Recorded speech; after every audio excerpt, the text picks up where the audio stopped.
Film की शुरुआत में हमें एक पंडित को दिखाया जाता है जो अपनी ही बच्ची पर काला जादू कर रहा था। तभी इस बात की भनक गांव वालों को हो जाती है। वो सीधा पंडित के घर चले आते हैं। बच्ची को जमीन पर पड़े देख गांव वालों को लगता है कि पंडित की वजह से ही गांव के सभी बच्चे की मौत हो रही है। गांव वाले पंडित की पिटाई करने के बाद उसे और उसकी पत्नी को पेड़ से बांध देते हैं, लेकिन पंडित अभी भी मंत्र पढ़ना छोड़ नहीं रहा था। गांव वाले पंडित और उसकी पत्नी को अनाप शनाप कहकर जिंदा जला देते हैं। महिला गांव वालों को श्राप देती है कि अगले पुष्कर तक गांव शमशान में बदल जाएगा। ये सुनने के बाद गांव वालों को लगता है पंडित का खून उसके बच्चे में है, हम इसे भी मार देते हैं। लेकिन गांव का मुखिया उन्हें ऐसा करने से मना कर देता है, जिसके बाद लड़के को अनाथ आश्रम में छोड़ दिया जाता है। लड़का हर समय अजीब सा मंत्र पढ़ता रहता था। उसी रात एक आदमी ने देखा कि आसमान में सारे कौवे बुरी आत्मा में बदल जाते हैं। तभी वो अदृश्य शक्ति आदमी पर हमला कर देती है। गांव में माताजी की स्थापना को लेकर मेला लगा हुआ था। तभी वही आदमी माथे पर अजीब से घुमड़े लेकर आने लगता है। सभी उसके इस चेहरे को देखकर डर के मारे दूर हो जाते हैं। आदमी मंदिर में जाकर माताजी के सामने ही प्राण त्याग देता है। आदमी को मरते देख पंडित भागकर मंदिर में आता है और माताजी के सामने प्राण त्याग दिए हुए आदमी को देखकर पंडित सभी से कहता है, मंदिर में पहली बार ऐसा हुआ है, अब हमें इसके निवारण के लिए पुरातन किताब की मदद लेनी होगी। जिसके बाद सभी गांव वालों को एक पेड़ के नीचे बुलाया जाता है। पुरातन किताब को अच्छे से पढ़ने के बाद पंडित सभी से कहता है, घोर अनंत हो गया। उत्सव के बाद देवी माँ प्रस्थान करने वाली थी, अब वो मंदिर में कैद हो गई है। क्योंकि मंदिर में मृत्यु हुई है, गांव में बहुत बड़ा संकट आने वाला है। हमें इससे बचने के लिए गांव में अष्टधिक बंधन लगाना होगा। आज सूर्यास्त के बाद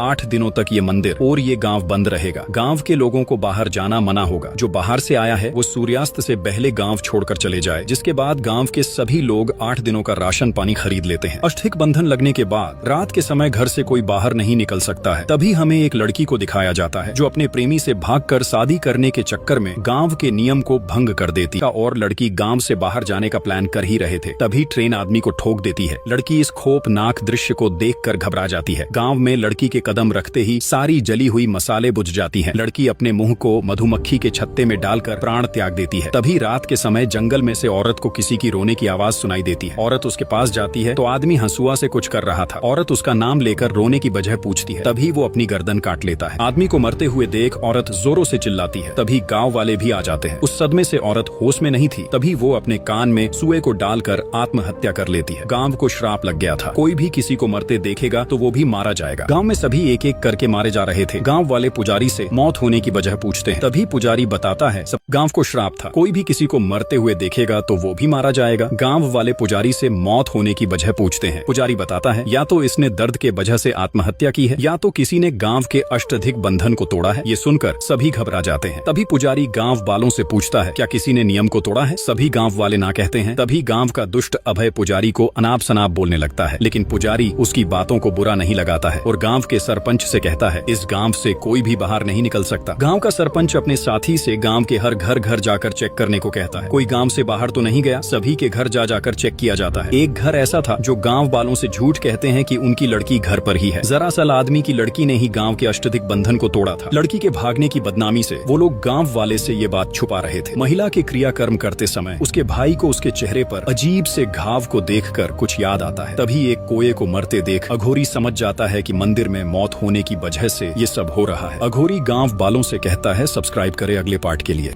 कोये को मरते देख अघोरी समझ जाता है मंदिर में मौत होने की वजह से गांव पर बुरी शक्ति मंडरा रही है। अघोरी अष्टधिक बंधन को छूकर अपनी तंत्र मंत्र विद्या से गांव में हुए सारी घटना को देखकर गांव वालों से कहता है, गांव पर बुरी आत्मा का प्रभाव है, अष्टधिक बंधन को हटाना होगा। कोये को चिल्लाते देख अघोरी बताता है, किसी ने इस गाँव पर काला जादू किया है। अगर समय पर कुछ नहीं किया गया तो पूरा गाँव शमशान में बदल जाएगा। मेरा साथ दोगे तो मैं तुम्हें इस मुसीबत से मुक्ति दिला सकता हूँ। तभी पुजारी अघोरी को गाँव में आने से मना कर देता है। अघोरी पुजारी से कहता है, अगर तुम्हारे नियम इतना ही मजबूत है तो गांव में 4 मौतें कैसे हो गई? मुखिया कहता है, नहीं, गांव में सिर्फ 2 मौतें ही हुई हैं। अघोरी गांव वालों से कहता है, जब तुम्हें बाकी की लाशें मिलेगी तभी तुम्हें मुझ पर विश्वास होगा। ये कहकर अघोरी चले जाता है। अघोरी की बातें सुनकर गांव वाले डर जाते हैं। महिला का भाई सूर्या डॉक्टर से कहता है, दीदी ने आत्महत्या नहीं की है, मैं पता लगा कर रहूंगा कि ये सब क्या हो रहा है। जिसके बाद सूर्या और डॉक्टर घर जाकर मौत हुए लोगों के बारे में पूछताछ करने लगते हैं। तभी उन्हें जंगल में मरे हुए जानवर की बदबू आती है। पास जाने पर उन्हें कीचड़ में उसी आदमी की साइकिल मिलती है। आगे का पार्ट देखने के लिए वीडियो को लाइक और चैनल को सब्सक्राइब करें।